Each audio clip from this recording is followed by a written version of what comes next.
terkait Pak Rudiana akhirnya dilaporkan di Baris Krim Mabespori kemarin oleh 6 terpidana melalui proses hukum. Gimana Pak menanggapi hal itu? Ya alhamdulillah, kalau saya mengucapkan syukur alhamdulillah dia dilaporin, karena memang dari awal kan saya pertama kali dimintai pendapat, saya langsung mengatakan bahwa periksa penyidik 2016 yang lalu plus Pak Rudiana. Itu kan saya banyak juga tuh dapat dapat perlawanan. Teman-teman pengacara bilang atau netizen juga bilang, loh kok Pak Rudiana yang diperiksa, ini kan ayahnya korban. Ya tapi dari kejadian itu kan patut diduga bahwa keterlibatan Pak Rudiana ini luar biasa jauh. Makanya sekarang kalau dia dilaporkan, ya dia harus bertanggung jawab juga kan, karena dia yang buat laporan, dia yang nangkep, terus juga yang nemuin aib dia. Ya alhamdulillah kalau dia dilaporin. Pak, ini kan ada laporannya beberapa pasal ya terkait juga soal penganiayaan. Nah, itu seperti apa sih para 6 terpidana ini sendiri? Karena kan mereka merasa pernah dilakukan perlakuan yang tidak enak dan kurang baik. Iya, kalau saya mah ibaratnya yang jelas dia kan diduga melakukan penganiayaan ya terhadap 8 terpidana nih yang sudah menjalankan hukuman. Nah kalau saya malah kalau perlu ya bukan hanya itu aja, yang ada dugaan-dugaan juga terkait dengan meninggalnya Vina dan diduga Eki ya. Ini kan masih perdebatan juga yang meninggal ini Eki atau bukan. Ya kan bisa jadi juga bukan Eki kan. Karena dari foto yang ada beredar itu dan putusannya sudah saya baca juga. Di putusannya itu yang meninggal itu dia berkumis ya. Nah si Eki kan nggak berkumis.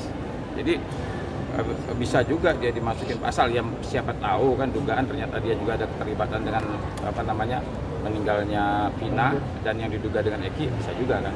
Berarti dari abang sendiri masih menyimpulkan bahwasannya diduga yang dinamakan almarhum Eki ini masih hidup ya?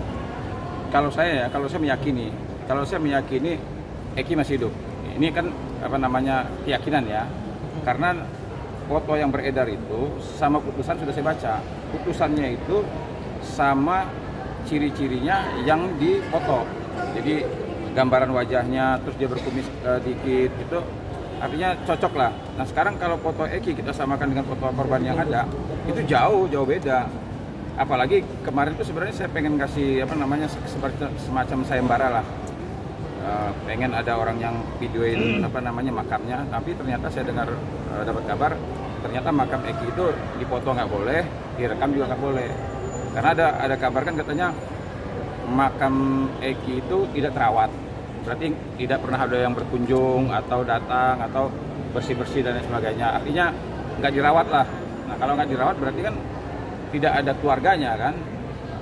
Sekarang ada kecurigaan masyarakat bahwa jangan-jangan yang meninggal ini bukan Eki. Makanya kemarin saya memberanikan diri kan, saya memberikan surat secara resmi ke Mabespori, tolong diperiksa Peggy Setiawan yang di Cianjur. Terus kedua, tolong juga diperiksa kalau perlu dibongkar makamnya Eki, memastikan bahwa ini Eki atau bukan. Kalau ternyata bukan Eki kan itu bisa menyelamatkan 8 terpidana kan, karena kan dituduhnya dia bunuh si Eki. Nah kalau Eki masih hidup berarti kan gugur semua itu permasalahan. Bang, tapi ngelihat Peggy bebas, 8 terdakwa lainnya ingin ngajukan PK. Kasus yang sama juga kayak Peggy nih Bang. Kalau Peggy bisa bebas, kenapa dia enggak gitu? Dari lo sendiri ngelihatnya seperti apa Bang? Iya sebenarnya kan ini karena inilah kalau kekuatan viral nih ya. Kalau andai kata dulu 2016 viral, saya rasa juga 8 terpidana juga bisa bebas. Karena kan dari penyelidikan ini kan sudah amburadul semua ini.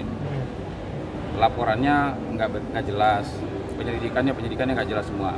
Tapi pernah diajukan pra peradilan, mereka kalah. Nah kalau seandainya sekarang 8 terpidana itu mengajukan PK ya memang wajib mereka ini kalau memang bisa dibuktikan mereka bukan pelakunya, memang harus dibebaskan. Kasihan juga kan. Ini aja kami dari Barisan Advokat Bersatu mengajukan gugatan ya kepada Kapolri. Ini sidangnya sudah ditentukan nih, tanggal 31 Juli sidang nih kita. Nah ini kan upaya juga kami agar apa? Kalau seandainya gugatan kami diterima, artinya bisa membuka 6 handphone yang disita plus CCTV itu, kalau memang bisa dibuktikan ternyata bukan pelakunya mereka, kan ini bisa saya persembahkan juga buat 8 terpidana, kan dia bisa bebas gitu. Memang menurut saya mereka harus bebas yang 8 ini. Bang, perihal Sakatata akan mengajukan PK di tanggal 24 nanti, seperti apa nih Bang? Tanggapannya Bang? Iya, saya kan udah masuk juga sebagai kuasanya Sakatata. Saya kemarin Pak Farhad Abbas kan ngajak saya bergabung, dan data-data saya juga, kartu anggota pengacara saya sudah diminta juga sama Pak Farhad kan. Artinya nama saya sudah masuk juga dalam Sakatata sebagai pengacara Sakatata. Ya saya mendukung penuh lah. Jangankan Sakatata, 8-8-nya pun saya dukung penuh. Karena saya melihat ya dari laporannya, penyidikan sampai dengan putusan, sebenarnya mereka ini nggak bersalah. Ini keyakinan saya mereka bukanlah pelakunya. Jadi sudah tepatlah kalau mereka itu dibebaskan. Melihat Bu Titin yang baru saja ngasih bukti foto soal baut yang ada darahnya, ada itu daging. seperti apa Bang? Yang katanya bisa menjadi novum baru juga. Iya, sebenarnya itu kan hanya tambahan ya, tambahan. Tapi kalau saya melihatnya tidak ke situ. Saya melihatnya bahwa sebenarnya yang disebut novum itu gini loh. Novum itu sebenarnya bukan ujuk-ujuk ada bukti baru, bukan begitu. Jadi bukti yang harusnya ada di 2016 itu dicari nggak ada umpamanya. Tapi ternyata dapatnya 2024. Nah, sama seperti CCTV atau handphone. Nah, itu kan seharusnya 2016 kan bisa dibuka kan? Nah, ternyata nggak dibuka. Nah, kalau seandainya bisa dibuka 2024 itu namanya novum. Jadi novum itu bukan ujuk-ujuk datang secara tiba-tiba yang nggak ada hubungannya. Tapi dia memang ada hubungan juga sih. Kalau Bu Titin mengatakan bahwa ada baut, terus ada dagingnya juga gitu kan. Nah, tapi permasalahannya seharusnya dulu ini kan karena amburadulnya penyelidikan dan penyidikannya tidak menggunakan metode scientific crime investigation. Nah sekarang kalau ada daging di sana, nah yang memastikan itu dagingnya siapa kan nggak bisa, karena itu hanya foto aja kan. Kecuali kalau dulu 2016 baut itu ada dagingnya, terus daging itu diambil sama polisi. Nah dicocokkanlah DNA-nya sama si korban. Nah permasalahannya kan sudah tertutup semua ini. Ini kan ibaratnya nih karena amburadulnya pihak kepolisian ini loh, penyidik-penyidiknya ini. Makanya saya dari awal sudah saya bilang, periksa penyidik yang 2016 yang lalu plus Pak Rudiana. Kenapa? Ini kan bisa dikatakan gini loh, diduga mereka ini kan menghilangkan barang bukti. Sekarang ini jadi kacau semua. Nah karena kacau ini menurut saya udahlah bebasin aja orang ini. Jadi biar kita ini penegak hukum ini tidak menciptakan dosa lah gitu. Bang, artinya gugatan sudah jelas ya Bang tanggal persidangannya? Udah, artinya ada optimis? Udah, alhamdulillah. Tadi saya dapat kabar langsung di SMS dari Mahkamah Agung, tanggal 31 sidang pertama. Jadi sudah resmi, sudah ada nomornya, bahkan sudah ada tanggal sidangnya, tanggal 31 sidang pertama.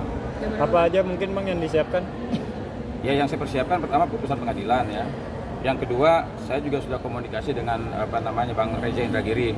Nah, besok saya juga diundang sama Bang Reza Indragiri di podcastnya untuk membahas masalah gugatan terhadap Kapolri ini. Saya juga sudah menyampaikan bersedia nggak beliau jadi saksi ahlinya. Beliau menjawab bersedia. Sehingga besok saya diundang ke podcastnya sekaligus diskusi terkait nanti kalau seandainya saya akan mengajukan saksi ahli ya. Yang pertama Bang Reza Indragiri, terus juga ada ahli juga dari universitas sudah kita persiapkan. Oke. Mungkin itu tanggalnya sudah dipastikan mana? Iya. Pengadilan negeri Jakarta Selatan ya. Jamnya sendiri masih tentatif. Jam 10 pagi. Jam 10 pagi tanggal 31 Juli di Pengadilan Jakarta Selatan. Sidang pertama.